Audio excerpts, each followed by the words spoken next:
But let's punch over to the Messenger of Peace preview number 2. Pretty sweet here, Oric spoilers component, and I think Oric. You know how we started this previous season by saying Oric doesn't look like he's going to get there. Like I think that 2 previews in, I'm rescinding that statement. I think Well, okay. So this set of previews actually has a lot to do with what Auric does. Just printing the sheeps and stuff, like printing those good cards, doesn't make Auric actually any better. sure, It just makes control decks better. So maybe Auric gets better by a small percentage. right. These cards actually matter for like the Auric plan, Yep. If you're and planning, if you're awake, you're on the Awakened State plan, right?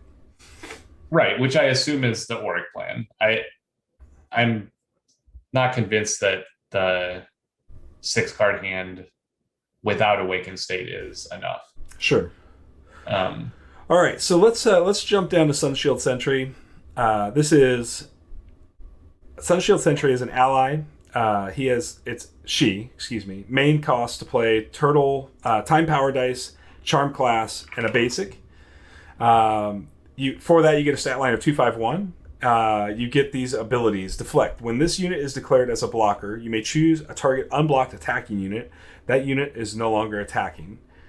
Alert. Do not place exhaustion tokens on this unit as a result of countering. And it has a flavor text that says New Gobi needs no walls. Okay, first off, this is probably the first legit defensive knight. Like, I think Essence Druid was really it close. depends on if you count Essence Druid. Well, I think Essence Druid was really close. So I want to preface this. I think Essence Druid was really close, but without Alert, Essence Druid loses some value that you have to make additional investment into. And this is just Essence Druid, but better. Right? Like, Well, I disagree with that. I think Essence Druid is a much better card than this really, why? because it gets a ready spell back. No, I mean, that's fair.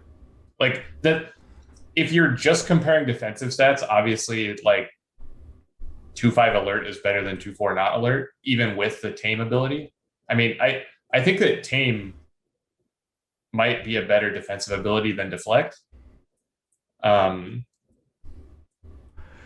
Well, but I do think your opponent's not going to attack with multiple units right, into a Sun the Shield deflect Sentry. is not the deflect is like a deterrent, right? It's just going to change how your opponent attacks instead of Right. like turning on all the time, and that's kind of how the tame on Essence Druid works also. Right. Um, but I think that Essence Druid drawing a card and it always being a good card you want puts that a little past this. Though I looking forward into the new meta, I don't know. This card obviously shines against decks that want to attack with a large number of guys. Like you never.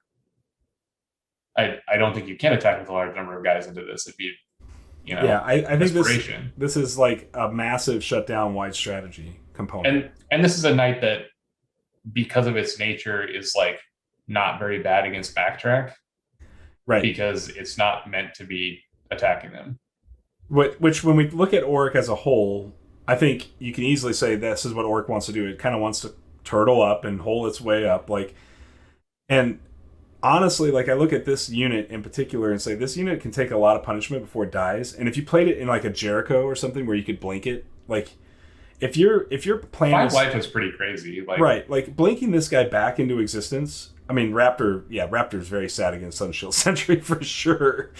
Would I go Divine to Splash Shield Mage? No, Cam. I don't think it's necessary. I think if I was playing this card, like the first card I want to pair with it is a Turtle Guard. Because then I want to just plan to like mill or burn my opponent to death. Right? Like I want efficient defenders. But yeah, group tactics is not going to be in a happy place with this. And yeah, this card is just like, and maybe it's necessary. I don't know if this is a solution to something. We saw a lot of decks that were like Widow's decks or Raptor decks or whatever in season 3, yeah. or at least had the potential to do so, but you could just never do that into Sunshield.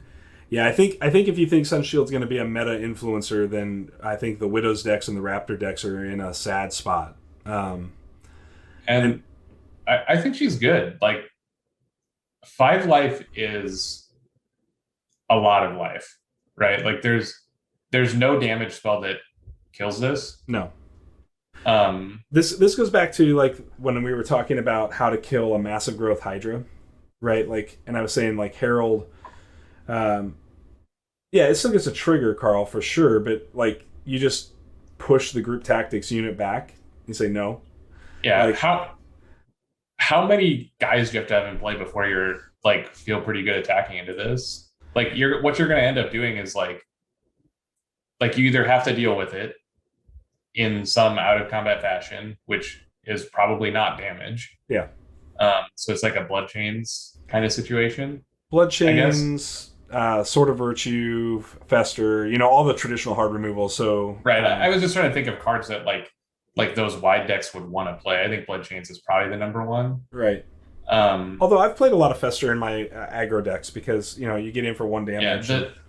The issue with Fester is that like it's essentially blood chains in this case, kind of, because like you have to, unless you have some kind of ping damage, like um you have to be running your dudes into it.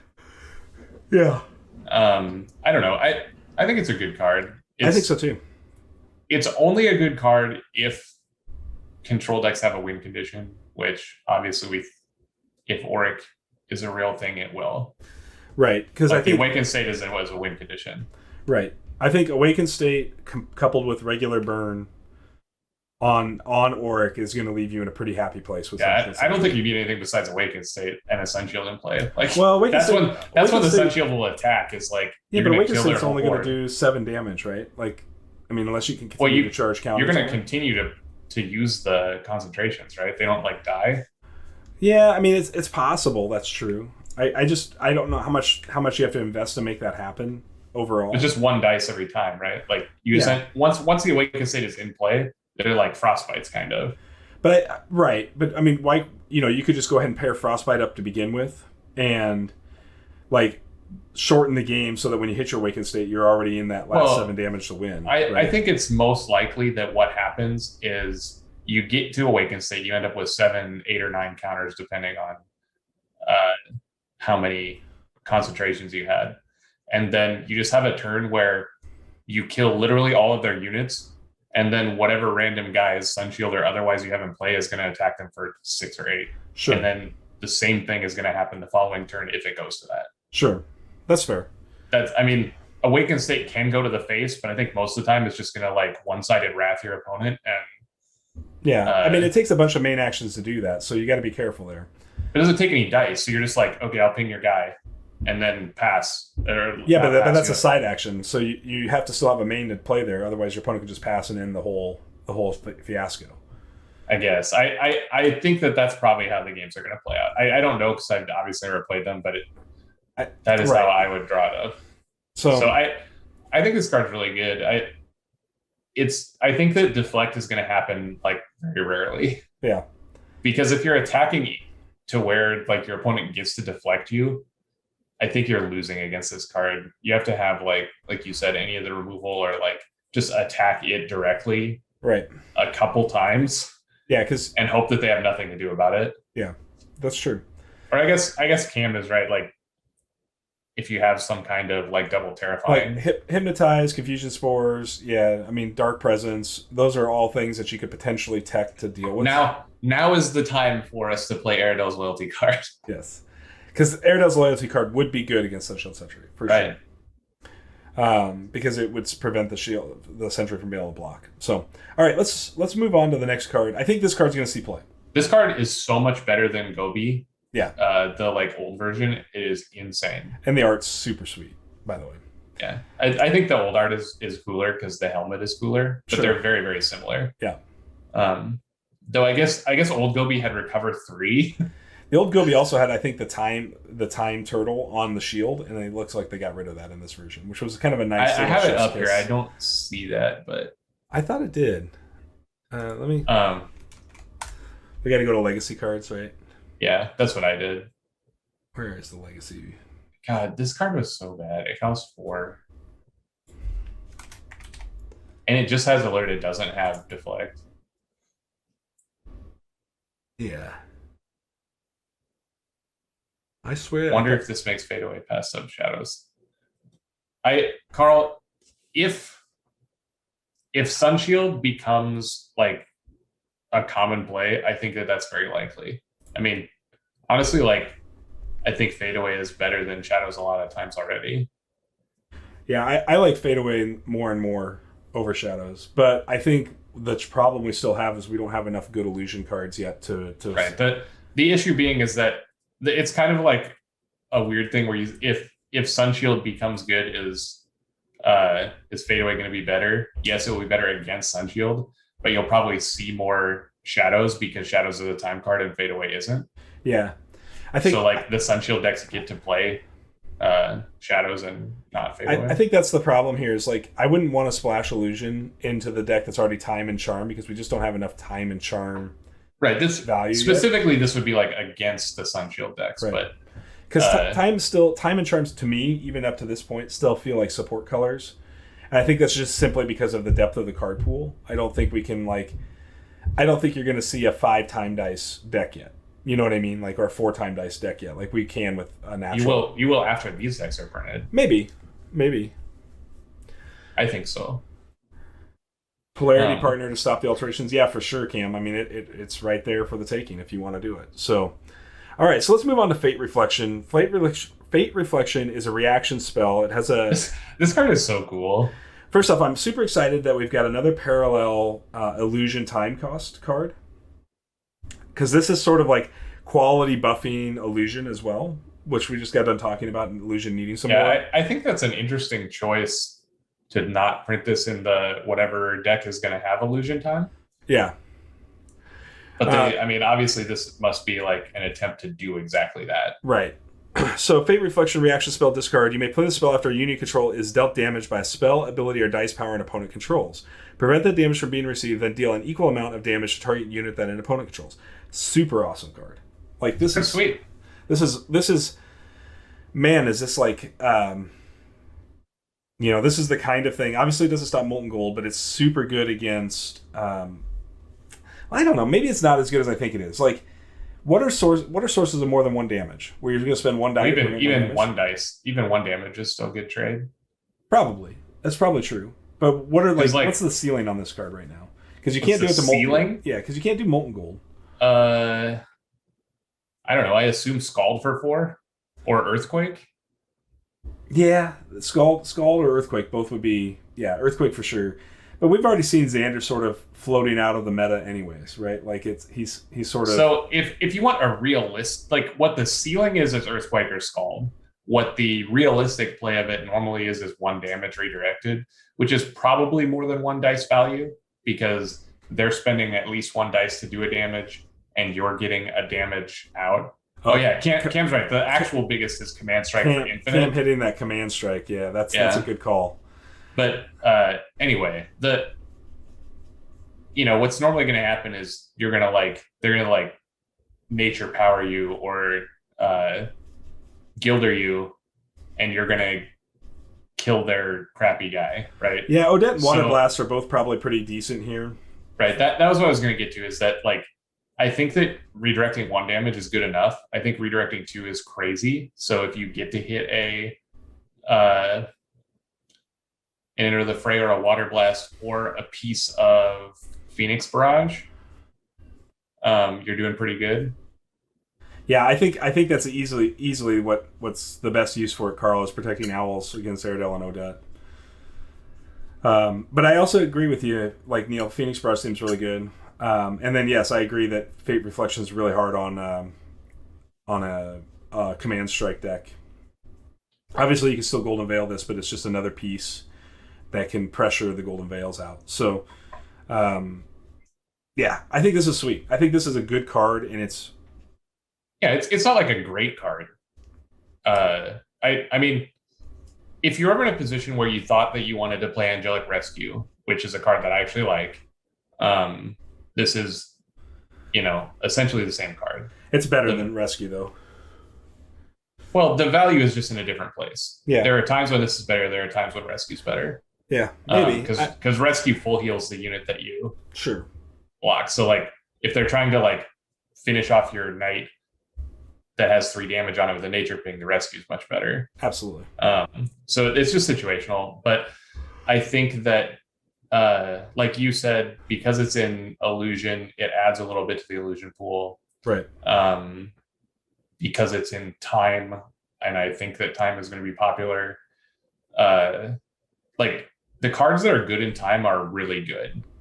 Like you said, the problem with it wasn't deep. Right. So having a card like this that's even just okay but playable is going to like make those good cards pop. Absolutely. And in general, this is a card that's just blowouts. Like it's going to do what it does most of the time and just like save your Frostback Bear from a nature ping and do a damage to their guild or something like that. But the times that it's good is going to be game changing. Yes, it's going to be a wild card. Because I assume that Command Strike forces you to like deal the. I guess I have a Mayonnaise literally right in front of me. Yeah, so Command Strike, you can't like. Once the snake is a 4/4 or better, the snake is going to kill itself. Right. Providing no protection on the Mayonnaise have. Right. And that's a huge part of how the snake tempo works. Mark of the Goddess definitely hates the card too. If Astria starts to see more play, then Fate Reflection is also good. If Astria was good, that would be a thing too. Yeah. Fighting, making bold predictions about what Neil's playing. Yeah, I just haven't cleaned up from when we did that thing like a million weeks ago. So it's just a big pile of crap. So there you go. That's his list for season 4, everybody. Yeah, all the Phoenix Horns. But who we play? You play Astria, Cam, and you beat me, so it's fair. He beat you with Martha. That is. Yeah, that's right. Hammered me with Mark. Now I should have moved this camera because I have it all jacked up. But all right, so let's move on to Recollect here. So this is the piece of the bunch that like makes me think that there's going to be enough for Auric. I don't think that even with this there's enough for Auric yet, but because they're printing cards like this, they must really want it to go through. So all right, so it's an action spell that has a main action cost and a time class to play. So one time class, fairly affordable spell here, which I like. Choose a ready spell you control, search your discard pile for all the cards with the same title, and place them into your hand. The flavor text on this is, let what was once true be true still.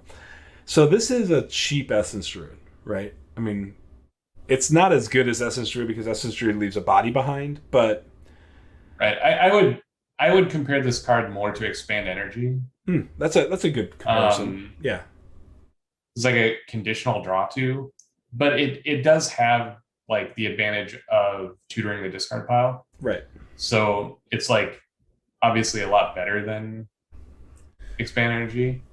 Well, we certainly know that Dredge as an archetype in other games is very powerful. So anytime you can interact with the discard pile, you're in pretty good shape. And let's face it, like a lot of times in a lot of games, you end up with like a 3x ready spell, and that last book to focus or whatever it may be is sitting in your discard pile. So, spending one time to recur that might be good, especially when I think about things like Frostbites, or I think about extra Gilder books, or any of those kinds of things.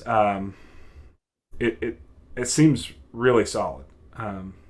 So again, it also allows you to tech ready spells into your deck lists, and then if you make a bad game time decision, you can fix that right when it gets. You can't do that because you can only get one that you already have in play. Oh, that's true. So you can't this isn't actual Exhume right fighting. I think that Dredge and Ash is very powerful. I think that strategies of milling to the other Fallen books are very good because it guarantees you powerful stuff. It's just that you mill yourself so fast that it's difficult to control the game after that point, like to not kill yourself. But let's use Fallen as an example. So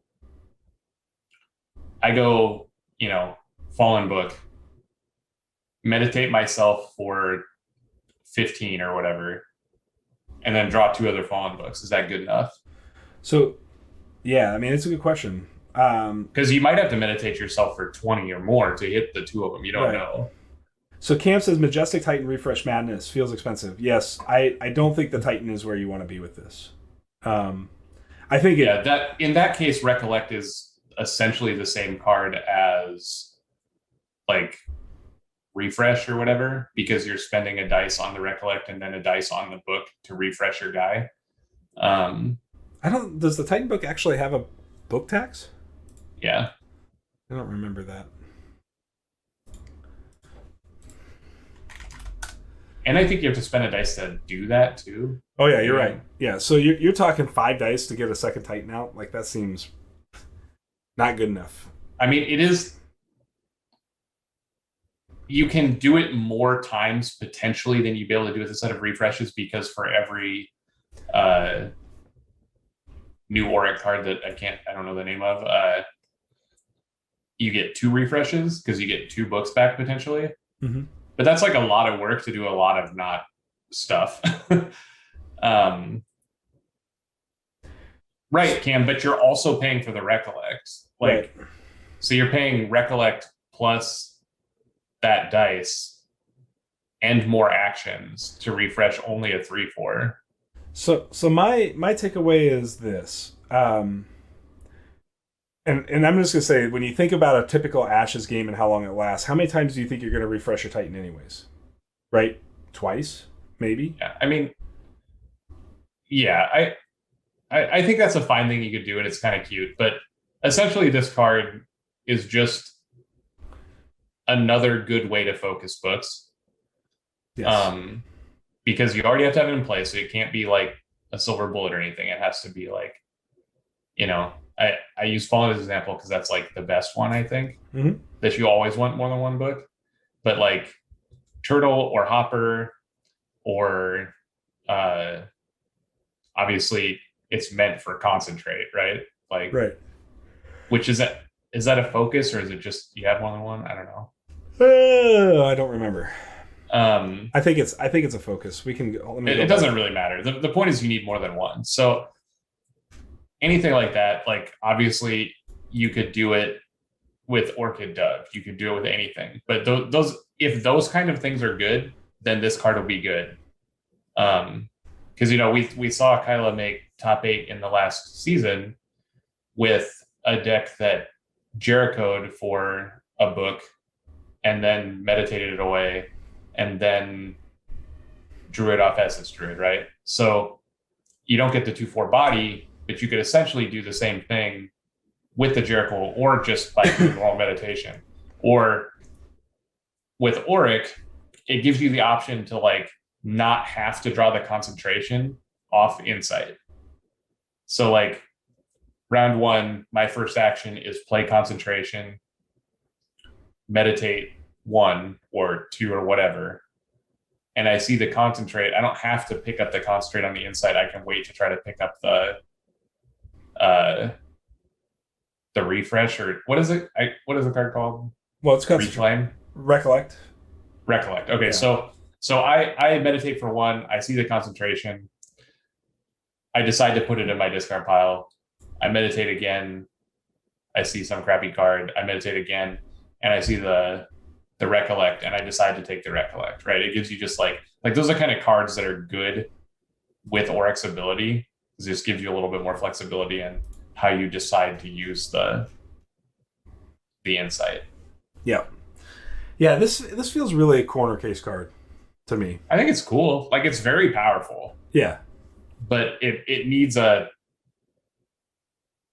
heavy synergy with it to be good. Yeah. I'm with you. I think end of the day, this is an interesting card, and I think it does some neat things. I just wonder, when you really get to the brass tacks of it all, like how much is it actually doing for you, and do you really need that to win, right? Like at the end Well, of, if your deck relies heavily on a focus book, this jumps to like the top of the list of best ways to do it, I think. maybe. I mean, there's still a risk that like third focus, or like if you're going for focus 2, like third book is just buried in the bottom of a deck, right? And so I think if you're really honestly talking about the best way to get focus online long term, I think Jericho's still best at that. Well, Jericho's not as good as um, Open Memories. Sure. So right now, I think Open Memories is the best way to get a second book online. This 100% is the best way to get 3 books online, Yeah, which is something we didn't really have access to before. Third book online is yeah, for sure. So Carl says Fallen plus Recollect plus Revival Pack plus Memorialize plus Shepherd and other allies. Yeah, sure. I mean I'm not in Iron Rhino combo fighting. What are we? You want to focus Rhino faster? Okay. Yeah, I mean sure. I think that's a possibility, but I don't think you want to play Rhinos. The book tax on Rhino makes them too expensive. If Rhino didn't have a book tax, I think it'd be fringe playable. But the book tax makes it just too difficult. I just don't want a 5 dice unit. Well, I mean, and it's a 5 dice unit at best. No, I mean, if you take the book tax away, it's a 4 dice unit when it's focused twice.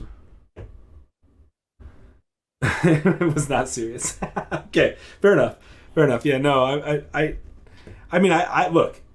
I think it's bad fighting. If you need somebody to tell you that it's bad, then I will tell you it's bad. I am always like at heart want to make something like Rhinos work, but I think the bottom line is that it can sometimes get your opponent really well, and then sometimes you're just going to get blown out. It's like, how many games do you want to have non-games? Yeah, Ben did make them work. I'm not disagreeing, Carl. I don't disagree at all. Ben, that was one of my few wins in season 1. Yeah, Neil made short work of the Rhino deck, but other people did not, and that's important.